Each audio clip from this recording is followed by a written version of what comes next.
Michael Urbach.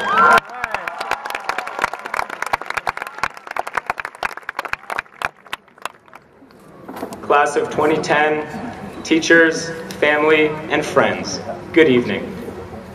I am honored and humbled to speak on behalf of my class.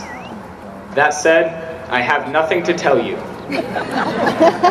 Or, more precisely, there is nothing I can tell you. You see, I should actually have less influence on how you live your lives than an unregistered voter has on Congress. You have every right not to listen to me. In fact, I encourage it. But before you doze off, let me tell you why. It is because we are all now becoming far more independent. In my opinion, the single most beautiful thing that this ceremony represents is an acceptance of personal independence every time one of us receives a diploma and shakes Principal Fisher's hand. It might not seem like much, but starting this evening, we will be taking more control over our lives bit by bit. Some may finally be able to march to the beat of their own drummer. Others may work or travel, or learn, or create, or simply go on living contentedly the way they always have. The beauty is that each and every one of us has the freedom to choose. And part of that means you have the right to disregard my speech, and if you choose to do so, you may now proceed to doze off. As weird as this may sound, Kanye West was actually right about something.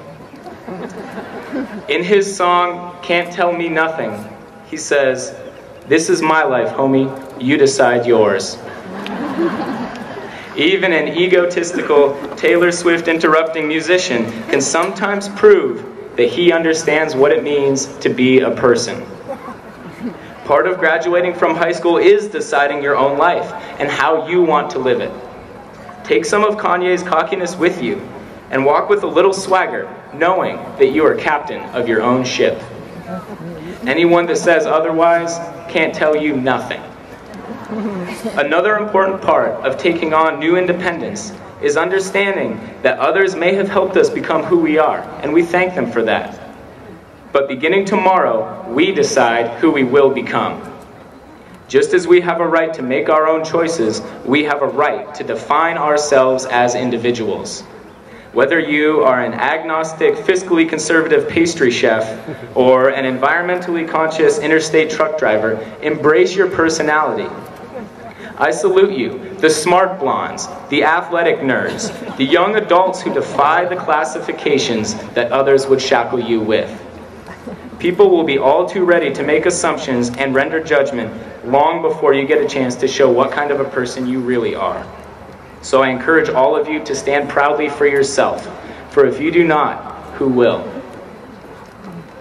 I see testament that we have truly earned this new independence.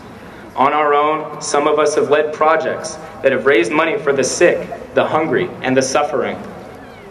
Others have taken charge of their lives by pursuing passions in everything from bioengineering to surfboard making. This year, Titans, amid tragedy no high school class should have to bear, we rose from the dark despair to shine a radiant light, showing we are capable, tenacious, and mature beyond our years. We have stayed strong through the worst this year, and we now graduate a class galvanized by our solidarity and ready to take on anything that dares face us. Now go, sow and reap and live your lives knowing that with each step forward, none but you yourself decides where the stride will land.